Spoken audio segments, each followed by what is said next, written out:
का चेहरा सुहाना लगता है, दुल्हन का दीवाना लगता है।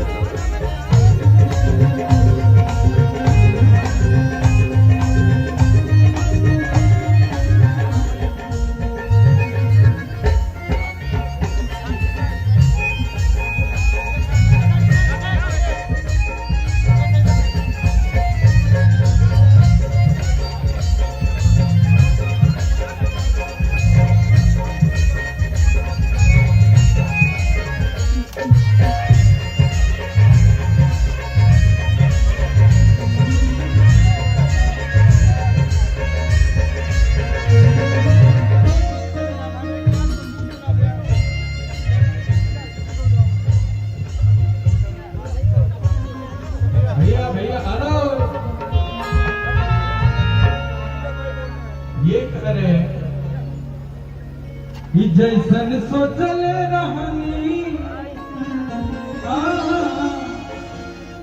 जैसन सोचल रहनी वैसन धनिया मोर बनी हसवर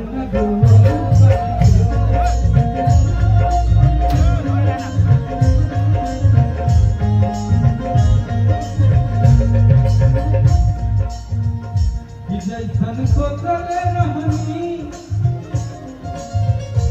जैसन सोचल रहनी वैसन धनिया मोर बनी हसवर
तब मैं गाना पहले ही गा दिया था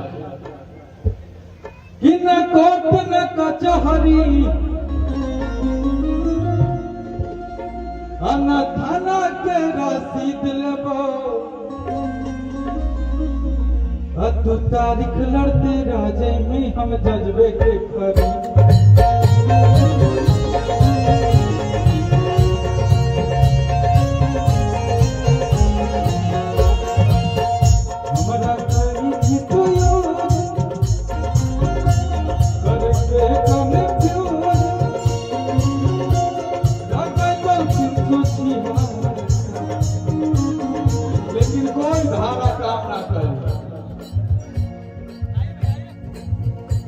कि न कोर्ट न कचहरी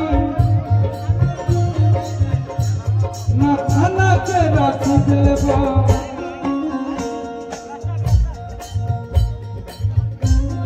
न कोर्ट न कचहरी न थाना के रसीद लेबो तू तारीख लड़ते राजे की हम जज्बे के